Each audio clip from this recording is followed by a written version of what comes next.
औज़ु बिल्लाहि मिनश शैतानिर रजीम बिस्मिल्लाहिर रहमानिर रहीम कुल हुवल्लाहु अहद अल्लाहुस समद लम यलिद व लम यूलद व लम यकुल लहू कुफुवन अहद।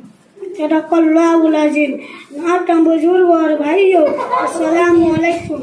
मैं कोई मुकर्रर नहीं हूँ कि तकरीर कर सकूँ, मगर चंद दिनों इस मदरसा में रहकर जो कि सीखा हूँ आपके सामने पेश करना चाहता हूँ। इसे गौर से सुने।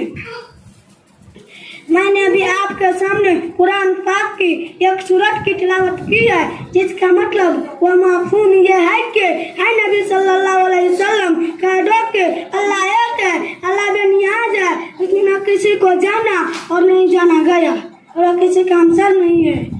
मातम बुजुर्ग और दोस्तों, जब हम किसी मशीन को देखते हैं तो कहते हैं किसी इंसान ने बनाया है, ये अपने आप नहीं बन गई है, अल्लाह के बनाने वाला को हम नहीं देखा।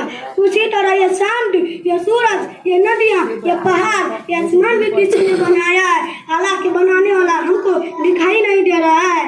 उसी तरह किसी गाँव के किसी स्कूल में दो प्रिंसिपल हो तो स्कूल का निजाम नहीं चल सकता। पहला कुछ हुक्म देगा, दूसरा उसके खिलाफ कुछ और हुक्म देगा। उसी तरह किसी गांव के तो प्रधान हो तो गांव का निजाम नहीं चल सकता। उसी तरह उस पूरी दुनिया के भी दो या दो से ज्यादा खुदा नहीं और दुनिया का निजाम नहीं चल सकता।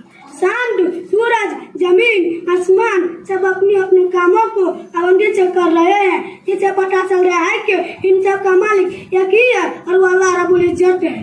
इसलिए मुसलमान सिर्फ अल्लाह को मानते हैं और कलमा ला इलाहा इल्लल्लाह मुहम्मदुर को ईमान रखते हैं कि अल्लाह के सिवा कोई माबूद नहीं है और हज़रत मोहम्मद सल्लल्लाहु अलैहि वसल्लम अल्लाह के रसूल हैं कि अल्लाह के सिवा कोई माबूद नहीं है। यानी नफा नुकसान पहुंचाने वाली और काम को बनाने बिगाड़ने वाली जात सिर्फ अल्लाह की है। किसी भी इंसान दूसरे का इसमें कोई दखल नहीं है। देखने में तो ऐसा लग रहा है कि दुनिया के लोग नफा और नुकसान पहुंचा रहे हैं, दौलत से नफा हो रहा है, गरीबी से नुकसान हो रहा है, बल्कि हकीकत में ऐसा नहीं, बल्कि सब नफा और नुकसान काम को बनाने बिगाड़ने वाली जात सिर्फ अल्लाह की है। सिद्धि ने कागज पर कलम चलते हुए देखा तो कहा कलम लिख रहा है, जब लिखने का काम आदमी करता है। सिद्धि को आगे जब नहीं आया, इस तरह हम दुनिया के लोग और दुनिया की नफा नुकसान होता देख कर कह रहे हैं कि और दुनिया के लोग चीज को बना और बनाने बिगाड़ने वाले यानी वही माबूद है। हकीकत में माबूद सिर्फ अल्लाह है। अल्लाह हमें अपनी ताकत और कुदरत की समझ अता फरमाए। आमीन व माले नहीं लगा।